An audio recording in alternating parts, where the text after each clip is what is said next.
Good evening, and we have made it through another week together. American life transformed. And on this Friday night, we have just heard from President Trump with new guidance on wearing masks outside the home.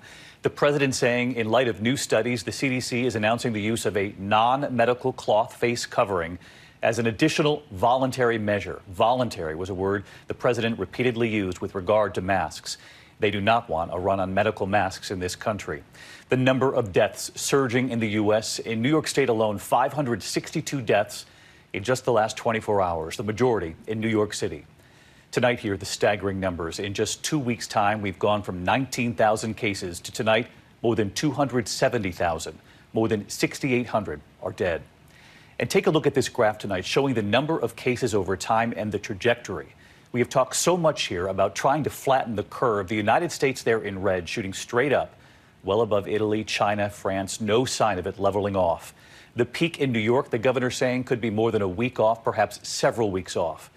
Growing pressure tonight on a handful of states that have not issued formal stay-at-home orders for social distancing to try to slow the spread in this country. The difficult images in New York City tonight, the city running out of space in the morgue, now loading bodies into refrigerated trucks.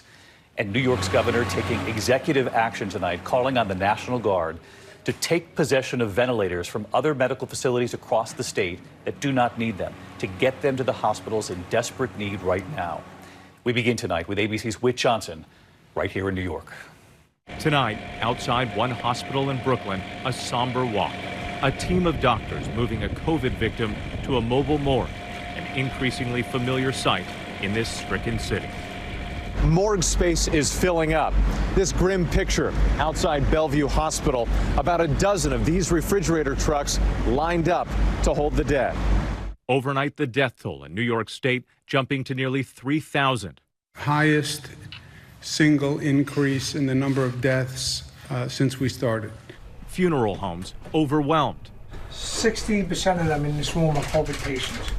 Pat Marmo delivering tough news to grieving families. I would love to pick up Grandma now and have her under my roof where I could watch her, but I don't have the accommodation to get her right now. Tonight, across America, the National Guard building field hospitals in Michigan and Connecticut, disinfecting nursing homes in Georgia. But here in New York, Governor Andrew Cuomo giving the troops different marching orders to seize ventilators from medical facilities with lower needs and redeploy them to hospitals in crisis. I'm not going to let people die because we didn't redistribute ventilators. The Trump administration has criticized states begging for supplies, accusing them of exaggerating the need. The notion of the federal stockpile was it's supposed to be our stockpile. It's not supposed to be state stockpiles that they then use. But today from the president, a pledge. We will take every action and we'll spare no resource, financial, medical, scientific. We will not spare anything. We'll get it back into shape, the Empire State. In New York today, staggering numbers. More than 100,000 people testing positive for coronavirus.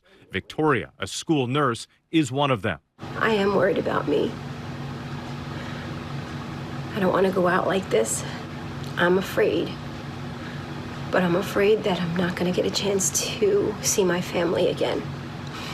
I'm afraid for what's going to happen to our country. Tonight, mounting pressure on the governors who have refused to issue stay-at-home orders. 1 week ago, KIV of Alabama was defiant. We are not Louisiana, we are not New York State, we are not California, and right now is not the time to order people to shelter in place. Today, there are 1,300 people testing positive for COVID in Alabama. 21 have died. Ivy now announcing a stay-at-home order effective this Saturday. Missouri tonight issuing its own order. In Florida, where a stay-at-home order only took effect today, cases spiked 20% in just 24 hours. Georgia held out until earlier this week, the governor insisting he only now learned that people without symptoms could spread the disease. This is a game changer for us. But that information has been widely known for weeks. President Trump has resisted pushing holdout states to act, but Dr. Anthony Fauci has been blunt. If you look at what's going on in this country, I just don't understand why we're not doing that. We really should be. Tonight, President Trump with an announcement about masks. The CDC is advising the use of non-medical cloth face covering as an additional voluntary public health measure. So it's voluntary. You don't have to do it. And in Michigan, a warning about the need for social distancing. Bus driver Jason Hargrove on Facebook saying one of his passengers couldn't stop coughing. For you to get on the bus and stand on the bus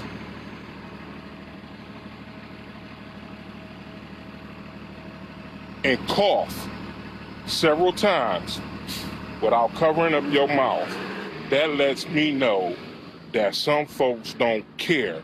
4 days after recording that message, Jason developed symptoms himself and died this week. If we just think about those workers across the country and just try to make sure to cough into our arms or cover our faces to try to protect those around us. And Whit Johnson with us again tonight. He's outside that temporary hospital at the Javits Center here in New York. We know that they will be taking coronavirus patients there after that agreement with the president. And late today, with President Trump, just before we came on, announcing the new CDC recommendations when it comes to masks, the Surgeon General already acknowledging that the federal guidance, in his words, has been confusing to the American people on this. David, initially the White House was against face coverings for the general public. Now they are recommending non-medical cloth masks. But President Trump emphasized that it is voluntary and that he himself probably won't be wearing one.